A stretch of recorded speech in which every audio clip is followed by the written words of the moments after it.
सार्वजनिक हो जाता। लेकिन बड़े हैरत अंगेज तरीके से जो एक्सपेक्टेड था, इसकी हम उम्मीद कर रहे थे कि एसबीआई सुप्रीम कोर्ट के सामने ये कहेगा, और एसबीआई ने ये कर दिखाया। एसबीआई ने सुप्रीम कोर्ट से कहा है कि ये डेटा देने में एसबीआई असमर्थ है और उसको 30 जून 2024 तक का वक्त चाहिए। मतलब टोटल 5 महीने का वक्त इस देश के सबसे बड़े bank state bank of India को चाहिए। और हास्यास्पद बात यह है कि डेटा देना है 22,217 इलेक्टोरल बॉन्ड का। यह कितनी बड़ी विडंबना है कि 22,217 इलेक्टोरल बॉन्ड का जो डेटा डिजिटल इंडिया में और पूरी तरह से कंप्यूटरीकृत, पूरी तरह से कंप्यूटराइज्ड, एसबीआई को एक क्लिक ऑफ अ बटन पर यह डेटा मिल जाना चाहिए। इसके लिए एसबीआई को 5 महीने चाहिए। वो एसबीआई जिसके पास 48 करोड़ बैंक अकाउंट है, वो एसबीआई जिसकी 23,000 के करीब ब्रांचेस है, वो एसबीआई जो 66,000 एटीएम चलाता है पूरे देश में, उसको 22,217 इलेक्टोरल बॉन्ड किसने दिए, उसका विवरण देने के लिए 5 महीने चाहिए। यहां पर यह बताना जरूरी है कि भारतीय जनता पार्टी शुरू से असहज थी। 2017 में जब यह स्कीम आई और पिछले वित्तीय वर्ष के अंत तक 31 मार्च 2023 तक करीब 12,000 करोड़ रुपए इलेक्टोरल बॉन्ड के माध्यम से पॉलिटिकल पार्टीज को मिले, जिसमें 2/3 अकेले भारतीय जनता पार्टी को मिले।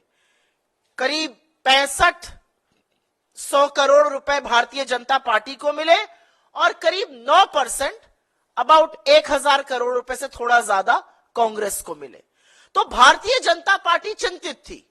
चिंतित इसलिए थी क्योंकि अगर लोगों का नाम सार्वजनिक हो गया तो पता चल जाएगा कि कौन सा मित्र कितना दे रहा था, क्यों दे रहा था। यहां पर आपको एक और रिपोर्ट की याद दिलानी जरूरी है। एक रिपोर्ट आई थी, न्यूज लॉन्ड्री और न्यूज मिनट ने करी थी। उन्होंने कहा था 30 ऐसी कंपनियों का नाम सामने आया है जिन्होंने 335 करोड़ 2018 से 2023 के बीच में भारतीय जनता पार्टी को दिए। इनके खिलाफ कार्रवाई हुई थी, चाहे वो इनकम टैक्स हो, सीबीआई हो या ईडी हो। इसमें से 23 कंपनियां ऐसी थी जिन्होंने कभी इसके पहले चंदा नहीं दिया था। तो क्या ये क्विड प्रो को था? क्या नाम आने से पता चल जाएगा कौन चंदा दे रहा था? क्या नाम आने से पता चल जाएगा किस समय चंदा दिया गया? क्या ये भांडा फूट जाएगा कि चंदा लेकर कौन सी नीति बनाई गई? क्या ये सच सामने आ जाएगा कि चंदा लेकर किसके खिलाफ जांच बंद करी गई? क्या ये सच सामने आ जाएगा कि चंदा लेकर चंदा ना देने पर किसके खिलाफ जांच खोली गई, चंदा लेकर बंद कर दी गई? तो चंदा का भांडा फोड़ हो जाता। इसलिए एसबीआई का कहना है कि हमें 2024 30 जून तक का वक्त चाहिए। चुनाव निपट जाएगा, चुनाव के पहले आ गया तो जो हम कह रहे हैं सूट बूट की सरकार, जो हम कहते हैं मित्रों की सरकार, जो हम कहते हैं कि कुछ ही लोगों के लिए नीति निर्माण होता है, वो दूध का दूध पानी का पानी हो जाएगा। लेकिन जनता को इतना मूर्ख क्यों समझा जाता है? जब जब सच दबाने का प्रयास होगा तो जनता पूरा सच समझती है। जनता जानती है कि अगर आपके खाते, अगर आपके खजाने 1-2 व्यक्ति पैसों से भर रहे हैं तो ये सरकार और इस देश का प्रधानमंत्री उन्हीं लोगों की गुलामी करते हैं, उन्हीं लोगों के लिए नीतियां बनाते हैं। हमारे इस मंच से कुछ सवाल हैं और सवाल बड़े स्पष्ट हैं और बड़े कम हैं। पहला सवाल हमारा यह है कि इस देश का सबसे बड़ा सरकारी बैंक, पूरी तरह से कंप्यूटराइज्ड बैंक एसबीआई को 22,217 इलेक्टोरल बॉन्ड देने के लिए 5 महीने का समय क्यों चाहिए? ये तो एक क्लिक ऑफ अ बटन पर होना चाहिए। हमारा दूसरा सवाल यह है कि एसबीआई को एकाएक जब अवधि जिस दिन देना था उसके 24 घंटे पहले एसबीआई क्यों जागा? क्या एसबीआई को 25 दिन का टाइम लग गया यह सोचने में कि उनको कितना वक्त लगेगा? और यह एक बड़ा सवाल है। एक और सवाल है और उसका मैंने उल्लेख भी किया कि 48 करोड़ अकाउंट 66,000 करीब एटीएम, 23,000 करीब ब्रांचेस होने वाले एसबीआई को 22,000 महज अकाउंट के लिए 5 महीने चाहिए। यह कितना हास्यास्पद है।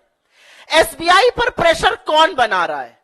इस आर्थिक अनियमितता को, इस काले धन के गोरख धंधे को कौन पनपने दे रहा था?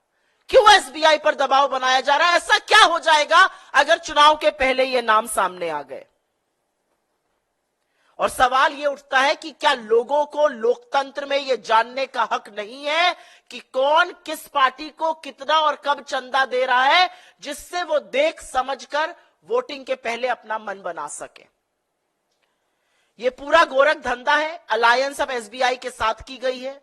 हम लोग शुरू से कह रहे हैं कि भारतीय जनता पार्टी इस देश के हर संसाधन, हर संस्थान, हर संस्था पे कब्जा करना चाहती है। पहले सीबीआई, ईडी और इनकम टैक्स बने नए फ्रंटल, अब लगता है एसबीआई बन गया है। और समझना जरूरी है कि कितना भी षड्यंत्र एसबीआई और सरकार मिलकर रच ले, मोदी जी ने किससे कब कितना पैसा लिया और उसके एवज में जांच बिठाई या जांच बंद करी, उसके एवज में कौन सी नीति बनाई, इसका फैसला जनता करेगी, क्योंकि जनता सब देखती और सब समझती है। I will very briefly make a statement in English on this particular matter. It's of grave national importance.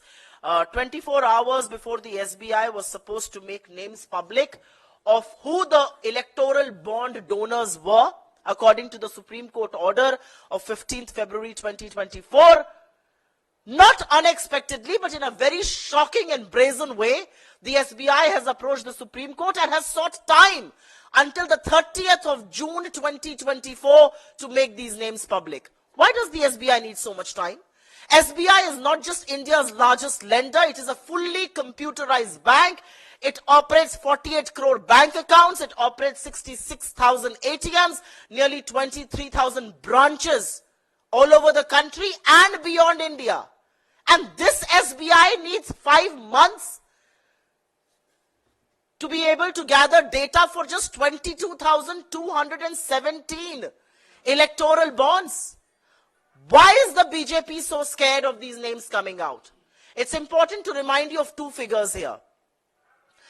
Between 2017 and 2023, from the onset of the electoral bonds till the end of fiscal year 2023 last year, about 12,000 crore rupees was collected by political parties through electoral bonds. नमस्कार, मैं हूं मानक गुप्ता। अगर आपको हमारा ये video पसंद आया हो तो इसे लाइक और शेयर जरूर करें, और हां, हमें सब्सक्राइब और फॉलो करना ना भूलें ताकि आप देश और दुनिया की कोई खबर मिस ना करें। तो जुड़े रहिए हमारे साथ और देखते रहिए न्यूज़ 24।